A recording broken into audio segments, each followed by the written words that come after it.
चलिए ठीक है, बैठ जाइए।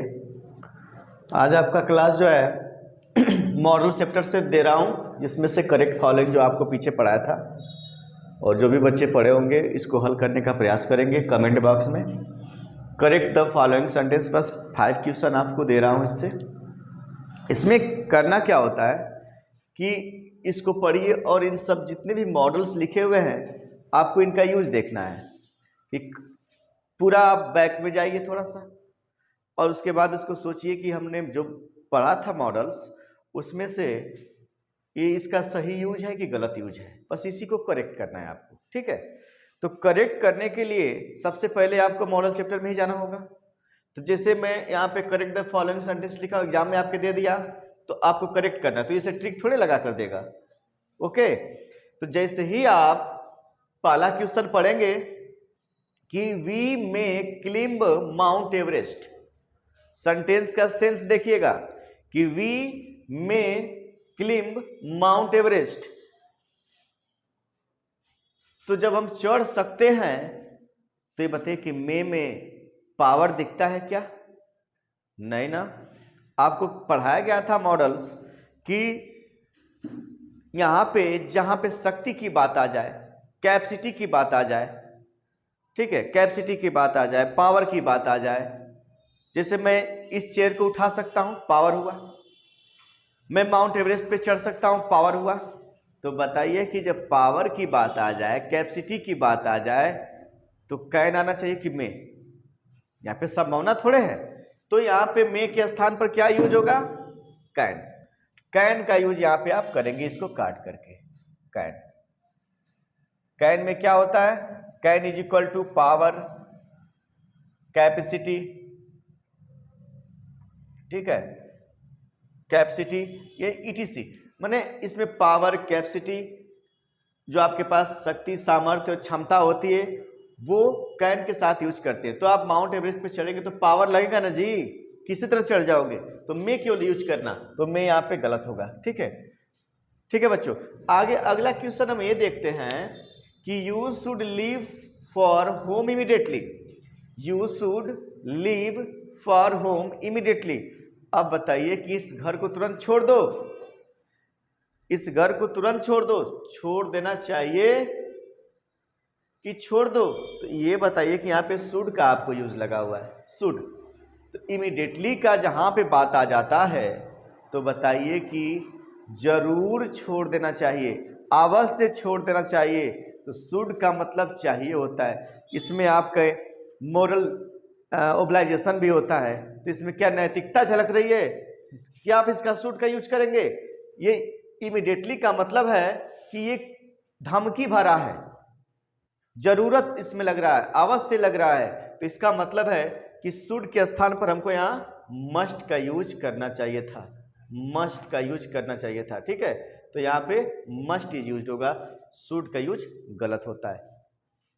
कंसेप्ट याद रखिएगा, जो आपके मॉडल्स होते हैं, ये इनका मॉडल तो एक ही है कि आप मॉडल का यूज बस एक ही प्रकार से यूज करते हैं कि subject plus model plus V1 plus other word, लेकिन सबका यूज जब आप पढ़ेंगे तो अलग अलग यूज होता है, और इन यूज में सबके बारे में बारी बारी से बताई जाती है। तो मैं पीछे की क्लास में सब बताया था आपको। तो you should leave for home immediately, तो मस्ट का यूज यहाँ पे करेंगे। अब यहाँ पे ये आपको तीसरा सवाल क्या कहता है कि तीसरा कह रहा है कि if you do it, if you do it you will be find, यदि तुम करोगे तभी तो पाओगे। तो ये बताइए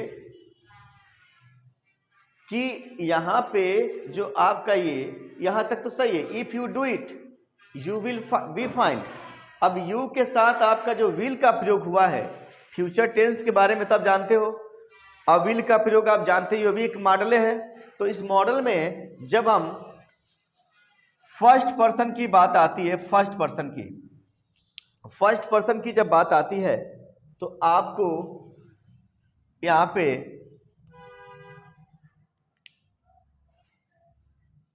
फर्स्ट पर्सन के साथ आप क्या लगाते हो?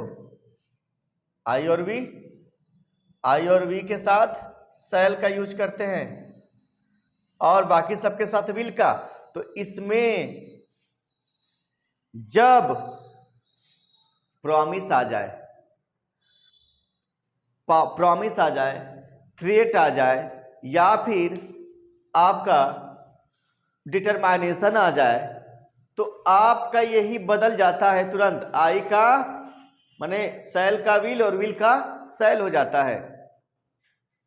नॉर्मल सेंटेंस की बात होगी तब न जी लगाओगे, फर्स्ट पर्सन के साथ सेल का यूज करते हो, आई वी के साथ सेल और बाकी सबके साथ विल का प्रयोग करते हो। लेकिन वही जब प्रॉमिस में बदल जाता है, ठीक है, थ्रेट में बदल जाता है, तो आप उस चीज का यूज करते हो कैसे, सेल का। तो यू का यहाँ पे साथ यहाँ पे आप सेल लगाओगे, तब जाकर सेंटेंस आपका राइट होगा। इसको आपको काटना होगा। हालांकि सेंटेंस के हिसाब से तो सही है, लेकिन जैसे I will kill you, I will kill you if you do it again, if you do it again. अब बताइए कि यहां पे क्या दिख रहा है, आई के साथ सेल लगता है ना जी, तो यहाँ पे जो प्रॉमिस दिखता है आपको, यहाँ पे थ्रेट दिखता है, धमकी दिखता है, या फिर डिटरमाइनेशन दिख जाए तो विल का सेल और सेल का विल हो जाता है। तो अब यहाँ पे देखिए, I will never tell a lie, ये मेरा प्रॉमिस है कि मैं कभी झूठ नहीं बोलूंगा, तो बदला। तो इसी तरह से यू शैल बी फाइंड होगा। आगे देखते हैं, अगला ले आगे चलते हैं थोड़ा सा। We laugh so that we can not weep, we laugh so that we can not weep. बताइए, कैन में अभी बताया ना ऊपर वाले में पावर दिखता है, कैपेसिटी दिखती है, सामर्थ्य, यानी कि यहां पे बात चलता है कैन की। तो कैन की मैं बता दिया। सो डैट का यूज कहां करते हैं, मॉडल में करते हैं, लेकिन कब करते हैं, जब हम मे का यूज करते हैं, कोई पर्पज दिखाना होता है, तो पर्पज के साथ हम सब्जेक्ट प्लस, देखो यहां subject plus V1 V5 plus other word conjunction के तौर पर डैट लगाएंगे, फिर यहाँ पे सो दैट लगाएंगे, ठीक है, सो दैट लगाएंगे, फिर सब्जेक्ट लगाएंगे। यहाँ पे देखो कंजंक्शन था, अब यहाँ पे सब्जेक्ट प्लस मे प्लस V1 और फिर अदर वर्ड लगाएंगे। तो सो दैट यहाँ पे देखिए ये स्ट्रक्चर के हिसाब से सही जा रहा है, और यहाँ पे वी के साथ हमको यहाँ पे मे लगाना चाहिए था, जो कि हम कैन में बदल दिए थे। जहाँ पर्पज की बात होती है वहाँ पे मे का यूज करते हैं, हमने कैन का यूज किया था, जो सेंटेंस एकदम रॉन्ग है, ठीक है। तो अब इसके बाद अगला क्वेश्चन देखो, इसमें ऑर्डर डेट भी लगा सकते हो, order date, in order date होता है, ठीक है। तो that, so date, in order date, तीन होते हैं कंजंक्शन। उसके बाद स्ट्रक्चर बनता है जिसका उद्देश्य होता है पर्पज दिखाना, ठीक है। पर्पज जब दिखाओगे तब इसमें मे का यूज करेंगे, ठीक है। आते हैं लास्ट, प्रोहिबिटेड एरिया, माने जहां प्रतिबंध लगा हो या फिर मना किया गया हो कि इस एरिया में हमको नहीं जाना है। जब नहीं जाना है तो बताओ कि मे लगा कर जाओगे कि पावर के साथ जाओगे, आप यही बताइए, मे के साथ जाओगे कि पावर के साथ जाओगे।